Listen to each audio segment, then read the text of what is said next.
अस्सलामुअलैकुम नादरीन, मैं ਤੁਹਾਡਾ ਹੋਸਟ ਆਮਰ ਸੁਹੈਲ ਕੰਬੋਜ। ਤੁਸੀਂ ਦੇਖ ਰਹੇ ਹੋ ਮੇਰਾ YouTube ਚੈਨਲ ਆਮਰ ਸੁਹੈਲ ਅਫੀਸ਼ੀਅਲ ਤੇ Facebook ਪੇਜ ਪੰਜਾਬ ਅਫੀਸ਼ੀਅਲ। नाजरीन, अगर ਤੁਸੀਂ ਮੇਰੇ ਚੈਨਲ ਤੇ ਨਵੇਂ ਹੋ ਤਾਂ ਮੇਰੇ ਚੈਨਲ ਨੂੰ ਸਬਸਕ੍ਰਾਈਬ ਕਰੋ, ਬੈਲ ਆਈਕਨ ਨੂੰ ਦਬਾਓ ਤਾकि ਮੇਰੀ ਹਰ ਆਉਣ ਵਾਲੀ ਨਵੀਂ ਵੀਡੀਓ ਤੁਹਾਡੇ ਤੱਕ ਸਭ ਤੋਂ ਪਹਿਲੇ ਪਹੁੰਚੇ।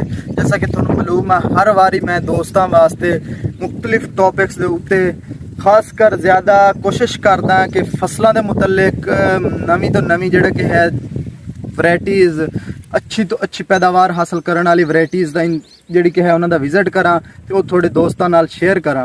ते जैसा कि पिछली भी एक वीडियो दे विच थोड़े नाल शेयर कीता सी कि पिछली वीडियो दे विच जिहड़ी कि कपास दी वैराइटी दा विजिट कराया सी ते इह जिहड़ा कि फील्ड है ये तुहानूं मैं दसदा जावां कि इस दी मैं एक वीडियो पहले अपलोड कर चुकी हां। जैसा कि मैं स्क्रीन ते थोड़ा क्लिप चला के भी दिखाना, ये वो कपास का फील्ड है जिस दे अंदर असी आज तो तकरीबन महीना सवा डेढ़ पहला एक वीडियो अपलोड की सी जिस दे अंदर प्याज की जिहड़ी कि शिफ्टिंग की गई सी, जिस दे अंदर इंटरक्रॉपिंग प्याज की फसल की की गई सी। ते ये फसल जिहड़ी कि है ये कपास उही कपा है जिस दे अंदर प्याज की काश्त की गई सी फसल। ते इस टाइम हुण माशाअल्लाह जैसा कि तुसीं देख सकते हो ते तकरीबन कपास का जिहड़ा कि है कद 2.5 फुट, तकरीबन 2.5 फुट कपास का कद हो चुका है। किधरे किधरे 3 फुट भी कपास का कद हो चुका है। कपास नूं हुण तुहानूं दिखाउने आ कपास दी जिहड़ी कि वैरायटी क्या खूबसूरत वैरायटी है। फ्रूटिंग स्टाइल दिखाउने आ, जिहड़े कि इहदे टिंडे तैयार हो चुके ने वो भी तुहानूं गिण के दिखाने आ, ते जिहड़े इस दे उत्ते छोटी डोडियां ने वो भी तुहानूं दिखाउने आ। ते एक पौधे दे उत्ते गिण के तुहानूं दिखाने आ, इसदियां शाखां, इहदे टिंडे, इसदी जिहड़ी फुल गुड्डी आ वो सारी गिण के दिखाउने आ। ते कैमरामैन नूं कहने आ थोड़ा जिहा क्लोज हो के तुहानूं दिखाउने आ इस दे उपर।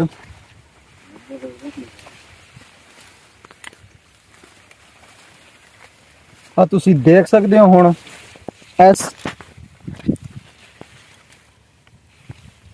आ पौधे उत्ते तुसीं देख सकते हो, जैसा कि आ हुण देख लो, ये 1 2 3 4 5 6 7 8 9 10 11 12 13 14 15 16 17 18 19 20 21 ये 22 23 24 25 26 27 28 29 30 31 32 33 34 35 36 37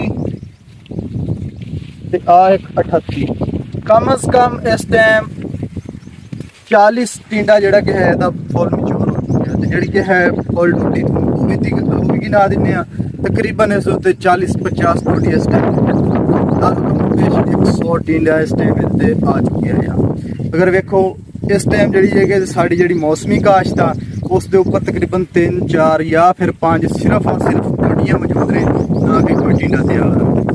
इसकी जी कि औसती पैदावार कम अज कम अगर 80 मन 90 मन एवरेज कही जाए फी एकड़ की तो कम नहीं हैगी।